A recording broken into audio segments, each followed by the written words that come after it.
À Paris, on dit que l'amour est dans l'air. Mais pour Paul, un apothicaire de 55 ans, c'était plus une question de coup de foudre. Tout a commencé une après-midi ensoleillée à la terrasse d'un café parisien, avec la tour Eiffel en toile de fond.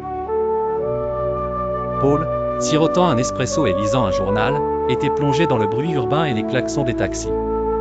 Pourtant, il n'imaginait pas qu'une simple levée de regard allait bouleverser sa journée. C'est là qu'il la vit, une jeune femme de 28 ans assise à quelques tables de là, absorbée par son carnet à dessin. Elle avait des cheveux bouclés comme une peinture impressionniste et des lunettes qui semblaient constamment glisser le long de son nez. Curieux, Paul observa discrètement ses mouvements rapides et précis, telle une artiste en pleine création. Elle levait parfois les yeux, arrêtant son crayon pour capturer une expression, un détail qu'elle insérerait ensuite dans son œuvre. Devant elle s'étalaient divers portraits, parfaitement dessinés. Le talent brillait autant que le soleil ce jour-là.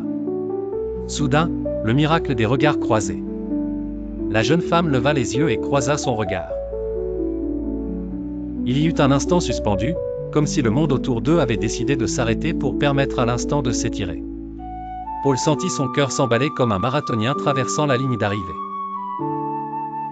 La jeune femme lui sourit et, avec l'audace des artistes véritables, se leva pour s'approcher de lui, ses portraits en main.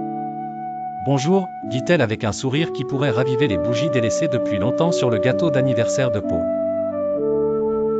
« Je m'appelle Camille. J'ai remarqué que vous m'observiez. Je suis artiste, je dessine des portraits des passants.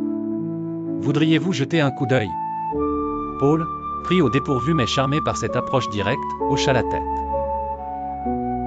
Camille étala ses dessins avec fierté et humilité, illustrant chaque portrait d'une histoire rapide, d'une anecdote. Comme ils échangeaient sur l'art, les techniques, et même la météo imprévisible de Paris, le temps passa vite. Finalement, l'horloge de l'église voisine sonna, interrompant leur échange chargé d'étincelles de sympathie. Camille, avec une expression malicieuse, sortit un carnet de son sac et glissa un morceau de papier à Paul. C'était son numéro de téléphone et, en dessous, griffonné à la hâte, une session portrait, ça vous tente? Même sous l'œil vigile de l'emblématique tour Eiffel, Paul n'avait jamais vécu un tel chapitre de sa vie. Ce chapitre avait commencé par une simple tasse de café et une Iliade passagère. Et alors que Camille s'éloignait, son carnet sous le bras, Paul savait qu'il avait rencontré quelqu'un qui non seulement dessinait des visages, mais savait aussi esquisser des sourires dans les cœurs des gens.